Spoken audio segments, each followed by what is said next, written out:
Hello, I am the horse nanny. I have been a professional horse trainer for, I have to confess, 30 years. During that time, I have trained and rehabilitated countless horses of all sizes, shapes, and breeds.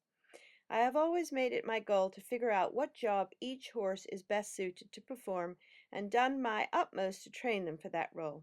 Consequently, I have experience working with horses of all sorts, from top A-show hunter jumpers to friendly trail horses suited to living in a family's backyard.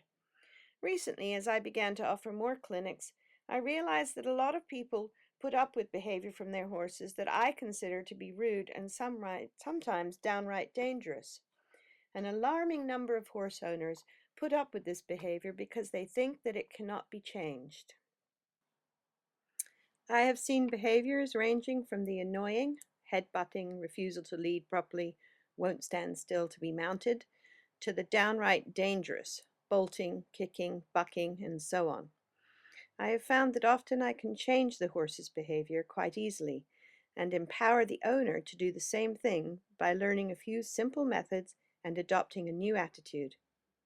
These changes will make both horse and owner's lives happier and way more productive. The following video is the story of my time with Poco and Alisha. I spent a total of 7 hour-long sessions with them, and as you will see, the story has a very happy ending. It starts with Alisha telling us about Poco's previous behaviors while she is sitting on him at the end of a session. So you first started having problems with him when he was just a baby. Yes. Yep. He was 3 months or 3 days old when his mother died. So he was an orphan, right? And so, I mean, it progressed from there with his age, and the bigger he got, Yeah. he would go straight up in the air and try to strike you in the face.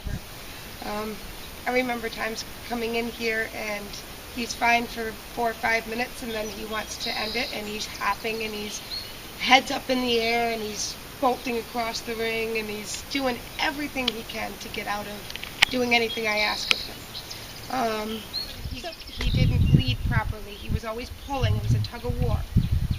You would take the end of the lead rope and tap him on the hind quarter to get him to turn to you, and he would put his nose to the wind and drag you. It didn't matter if you went over a snowbank, fell belly first, he was going to keep dragging you. This is the session in which I decide that the moment had come to confront Poco. Until now, I had spent my time getting to know him and Alisha, figuring out what the issues were and how to address them. It became apparent quite soon that Poco did not consider his handler to be his boss. He was under the misguided conception that he could do what he liked when he liked. This is where he finds out that life doesn't work that way.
Yeah. Hey, you're welcome. I have had times when he went to bolt with her. He's taken me right across the ring. And I believe it. But you see the setup she's got? Yep. It's going to help you. Yeah, it you're makes better. him yield to her. Yeah. And he hasn't completely convinced me that he's decided I'm the boss yet. When he does,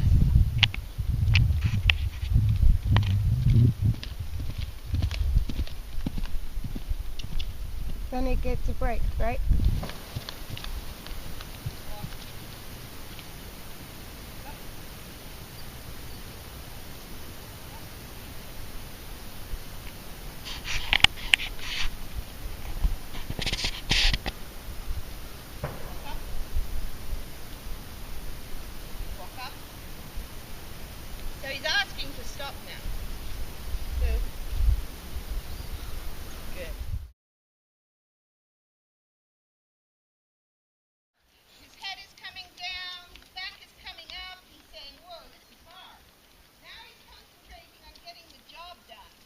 Okay. That one he's Which touched. is what he doesn't want to do. He doesn't want to work for me. Doesn't want to work for anybody, actually. Right. He doesn't want to go away from the barn. Okay. And you often find with horses that are bullies, and there's no question that he's a bully, they're actually very insecure because they've never done anything useful. Right. He has nothing in his experience besides saying no and running back to the barn. He has never found out that he can go away from the barn and everything's going to be okay. Right? Right. And he's gonna. So he becomes more and more afraid. So this is the first time that he's actually stopped and looked at the world and said, yeeks, I might have to go there. Okay? Yep. So I'm rewarding him for that because up until this moment, he was only concentrated on getting back to the barn. So give him a little nudge. Relax your arms. Remember, you don't want to say no with your arms while you're saying go with your legs. Right? And sometimes it's very hard to allow with your arms, especially if you're afraid. That's it. And I'm not saying you're terrified right now, but it's a little tense. You know, he's been pretty rotten today, so we'll see how far he gets.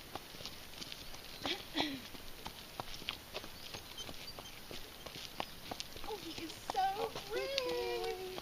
You're such a good boy. Wow. You're such a good boy. Yeah, really. Okay, that's as far as he's comfortable. And that is Boy. fantastic. Good boy. There's the world out there. Oh my God, look at all this stuff. There's Good cars, there's boy. campers, there's houses, there's rocks, there's yellow mailboxes. Yeah. I didn't ever know there was so much out here. That's right. He had no idea. Good boy. So this is our fourth day, and Alisha and Poco came up to meet me this morning. And Alisha was very happy because Poco behaved himself so well being led around. And she gave him a clip and a bath, and he's got a new halter, and he's looking very spiffy.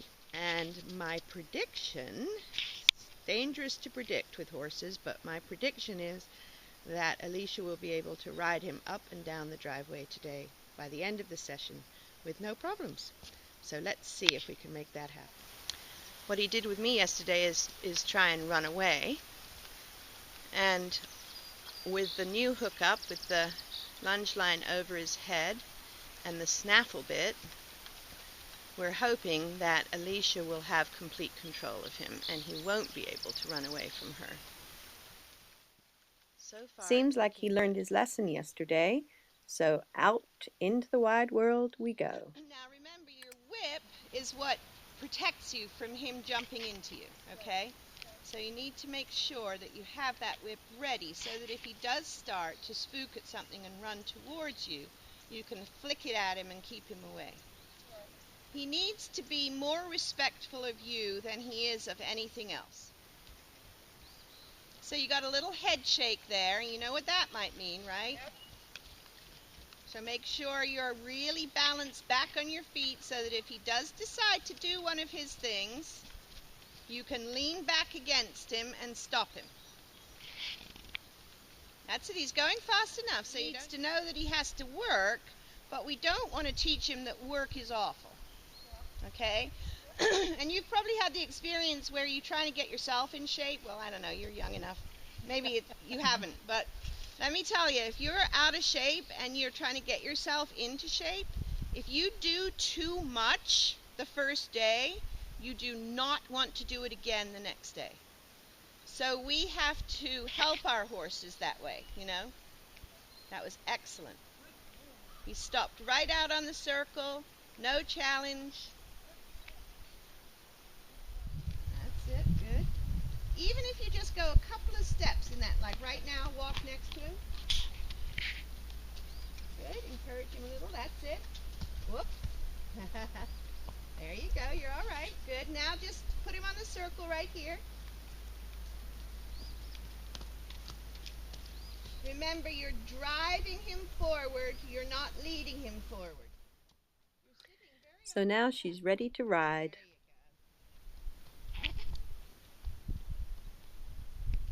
So just keep your hands a little wide. Be ready. That's it. Well done. Good. Now turn around slowly and stop. Now stop.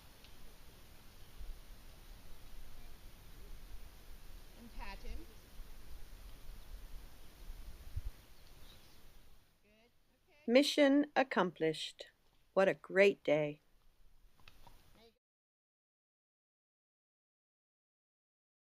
So this morning I arrived and Alisha said that he had been pulling her all over and not listening to her when she was trying to lead him around. So the first thing that I said to her was that she needs to have a chain over his nose if he does that. All she had was a rope attached to the halter, and it obviously wasn't strong enough. Why don't you turn him around and bring him back towards me? Don't let him eat. That's it. And then I also gave her a little lecture about the fact that the only person that can change his behavior when she's attached to him is her. Because I can't be here all the time. What I can do is give her some tools and teach him that he has to listen, but she has to actually change the way she interacts with him, because he's not going to change it. She has to do the changing. Unfortunately, Poco's reversion to old tricks when I left for a few days so disappointed Alisha that she decided he was too difficult for her to manage. This was a very emotional decision for her to make, as you will see. So Alisha is not sure she has the energy to deal with breaking Poco, and she doesn't feel that she has the will and the determination to break him properly, to train him properly. And this is not an easy thing for her to admit, as you can see, because she has raised him from a baby. However, Alisha, think about this.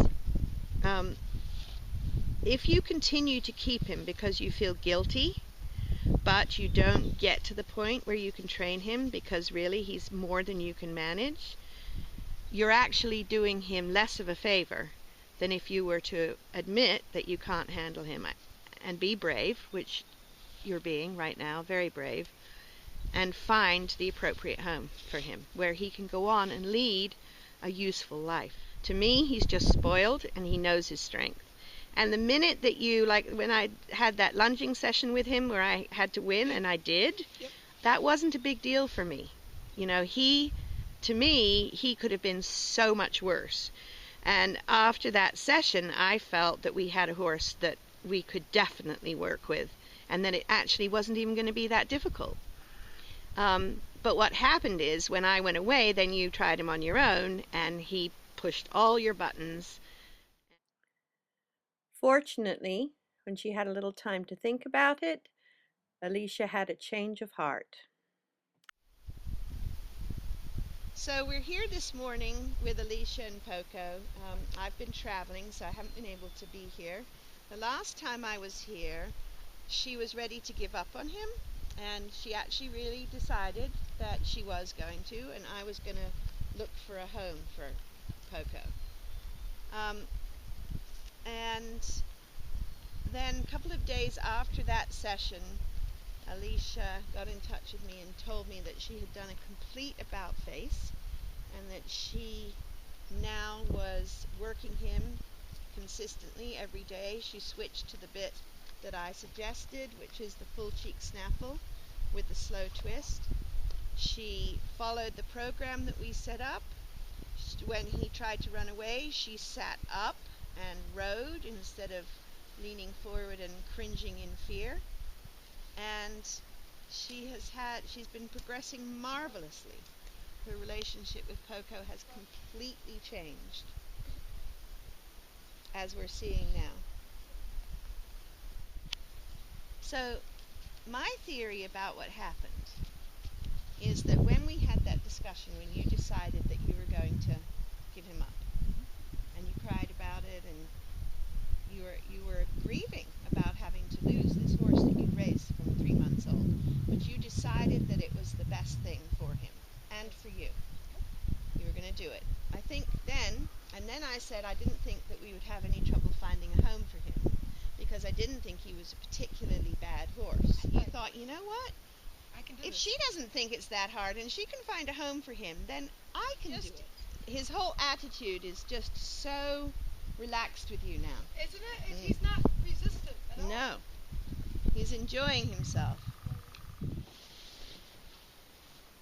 And here she comes, back from her trail ride. Horse is lovely and relaxed. Yay! Good boy! Well, isn't he great? Yeah. You must be so happy. Oh, I'm ecstatic. It's the best thing ever. So come on and shine, shine like a star, shining so bright, like the star that you are. Oh, oh, oh, oh, shine into the future, spreading your light